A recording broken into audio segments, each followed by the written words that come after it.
ಎಲ್ಲರಿಗೂ ನಮಸ್ಕಾರ. ನಮ್ಮ ಸರ್ಕಾರವು ಅಧಿಕಾರಕ್ಕೆ ಬಂದಾಗಿನಿಂದ ಬಾಬಾ ಸಾಹೇಬ್ ಅಂಬೇಡ್ಕರ್ ಅವರ ಸಂವಿಧಾನದ ಆಶಯಗಳ ಕುರಿತು ಜನಜಾಗೃತಿ ಮೂಡಿಸುವ ದಿಕ್ಕಿನಲ್ಲಿ ಸಾಕಷ್ಟು ಕೆಲಸಗಳನ್ನು ಮಾಡುತ್ತಿದೆ. ಈಗಾಗಲೇ ಶಾಲಾ ಕಾಲೇಜುಗಳಲ್ಲಿ ಸಂವಿಧಾನದ ಪ್ರಸ್ತಾವನೆ ಓದನ್ನು ನಮ್ಮ ಸರ್ಕಾರ ಕಡ್ಡಾಯಗೊಳಿಸಿದ್ದು, ಸಂವಿಧಾನ ಜಾಗೃತಿ ಜಾಥಾದ ಮೂಲಕ ರಾಜ್ಯದ ಮೂಲೆ ಮೂಲೆಯನ್ನು ತಲುಪುವ ಕೆಲಸ ಮಾಡಿದೆ. ನಮ್ಮ ಸರ್ಕಾರದ ಈ ಕೆಲಸವು ದೇಶಾದ್ಯಂತ ಸದ್ದು ಮಾಡಿದೆ.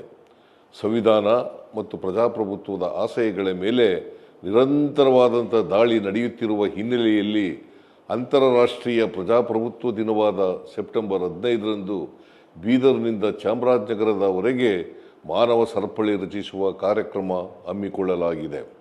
ಪ್ರಜಾಪ್ರಭುತ್ವದ ಮೌಲ್ಯಗಳನ್ನು ಎಲ್ಲೆಡೆ ಹರಡುವ ಉದ್ದೇಶದಿಂದ ಹಮ್ಮಿಕೊಂಡಿರುವ ಈ ಕಾರ್ಯಕ್ರಮದಲ್ಲಿ 40 ಲಕ್ಷಕ್ಕೂ ಹೆಚ್ಚು ಜನರು ಮಾನವ ಸರಪಳಿ ರಚಿಸಲಿದ್ದು, ವಿನೂತನ ಕ್ಷಣಕ್ಕೆ ಸಾಕ್ಷಿಯಾಗಲಿದ್ದಾರೆ.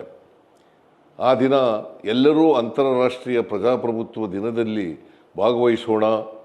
ಬಾಬಾ ಸಾಹೇಬರ ಸಂವಿಧಾನ ಮತ್ತು ಪ್ರಜಾಪ್ರಭುತ್ವದ ಆಶಯಗಳನ್ನು ಪಸರಿಸೋಣ. ನಿಮ್ಮೆಲ್ಲರಿಗೂ ವಂದನೆಗಳು.